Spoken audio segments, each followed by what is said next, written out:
aussi content de vous présenter la présidente du conseil d'administration, Joanne De Laurentiis, qui apporte beaucoup de connaissances dans, grâce à son expérience extensive dans le secteur.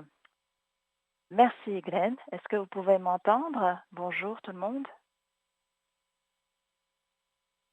Merci d'avoir pris le temps d'assister au premier événement d'échange de l'ARSF.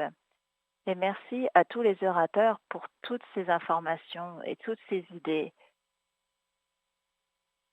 C'est dommage que nous ne puissions pas nous rencontrer en personne pour profiter de toutes les conversations parallèles que nous aurions pu avoir. Mais nous espérons que notre prochain événement nous donnera l'occasion de nous voir en personne. Et comme Glenn l'a dit, nous sommes heureux de répondre à vos questions, donc continuez de les envoyer. Bon, cette rencontre a été virtuelle. Néanmoins, j'espère que cette rencontre vous a donné l'occasion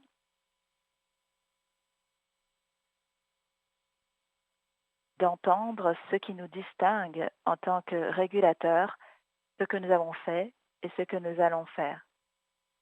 Et je peux vous assurer que la voie que nous empruntons est bien à des égards révolutionnaires. En tant que présidente du conseil d'administration, je peux vous dire que la différence entre nos prédécesseurs et cette organisation jeune et en pleine évolution est frappante. Tout d'abord, l'ARSF a été créée avec un nouveau cadre réglementaire qui a entraîné des changements importants en matière de gouvernance et de structure, notamment la mise en place d'un conseil d'administration, ce qui n'existait pas dans l'ancienne structure. Le conseil d'administration fournit une période supplémentaire pour définir la stratégie de l'organisation et rencontrer les secteurs réglementés par l'ARSF.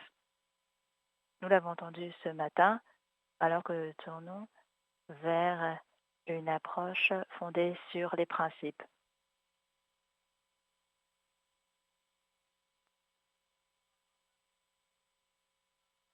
Et on continuera de le faire à l'avenir.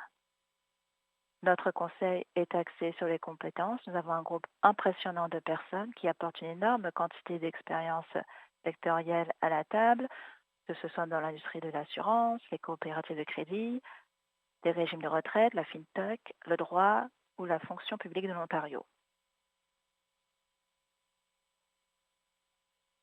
Ainsi, les conversations que nous avons et aurons seront vraiment intéressantes. En tant que conseil d'administration, nous jouons un rôle actif dans la surveillance de l'ensemble des activités de l'ARSF afin de nous assurer que son mandat a bien été rempli. Nous sommes responsables de l'établissement des buts, des objectifs et de l'orientation stratégique de l'organisation. Nous nous concentrons sur les questions plus larges et orientées vers l'avenir. Nous sommes également engagés avec nos entités réglementées. On en a beaucoup parlé ce matin.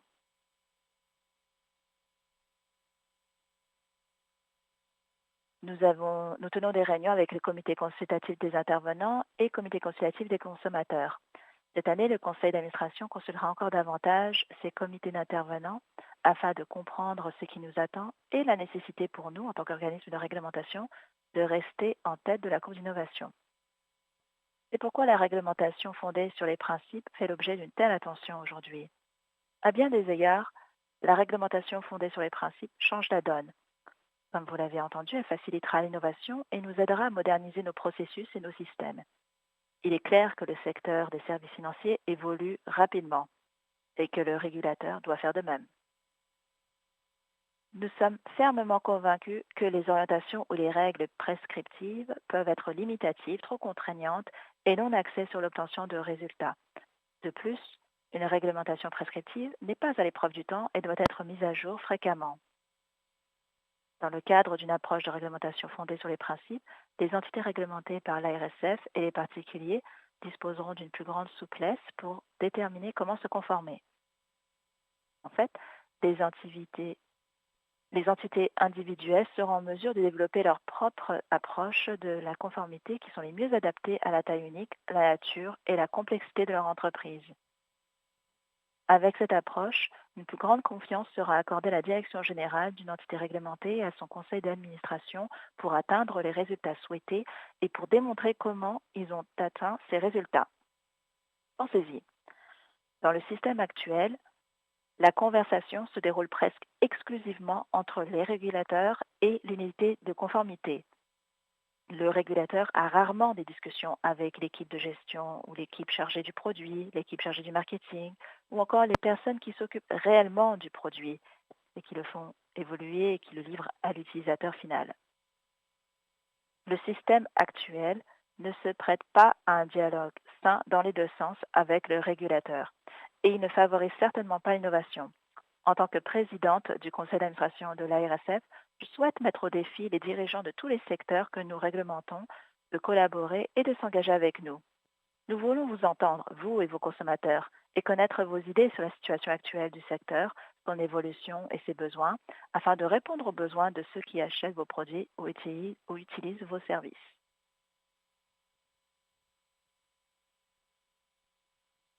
Je préviens tout le monde, et vous avez déjà entendu ce message à maintes reprises ce matin, cette approche ne sera pas facile.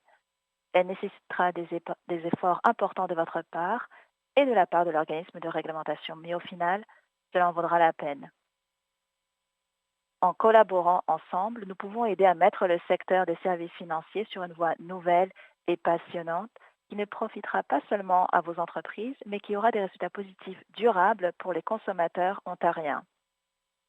Et des résultats positifs durables pour les consommateurs, voilà l'idée qui sous-tend le nouveau bureau de l'innovation de la RSF. Encore une fois, nous avons beaucoup entendu parler de cette initiative au cours de la matinée, mais le concept est vraiment exaltant.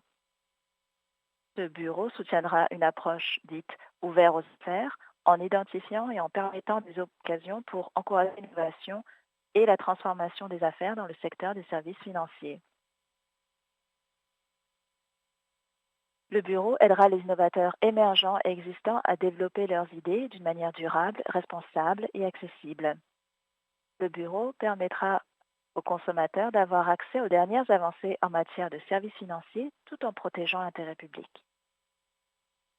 Notre objectif principal est de soutenir nos penseurs novateurs, nos entrepreneurs et les nouvelles fintech afin qu'ils puissent non seulement réussir, mais réussir ici même en Ontario. Le maintien de ces emplois et de ces investissements dans la province sera bénéfique pour nous tous. Et je suis sûre que le ministre des Finances est content d'entendre tout ceci. L'honorable Peter Bethlen-Falvey a été à l'avant-garde de l'effort de modernisation du gouvernement dès le premier jour. Il a été le principal responsable de la numérisation de la fonction publique de l'Ontario afin de rendre la prestation des services plus efficace et plus efficiente pour les consommateurs de la province. Il a également été un champion de la ARSF et de notre transition vers un organisme de réglementation fondé sur des principes et axé sur les résultats. Et nous l'en remercions. Le ministre porte maintenant son attention sur le prochain budget du gouvernement et sur la reprise économique qui revêt une importance cruciale. Il est clair que le ministre Bethlen-Falvey est l'une des personnes les plus occupées du gouvernement et je tiens à le remercier d'avoir pris le temps d'être parmi nous aujourd'hui. Et pour les autres participants, merci beaucoup de vous être rejoints à nous aujourd'hui. Je vais maintenant céder la parole au ministre pour qu'il puisse dire quelques mots. Monsieur le ministre?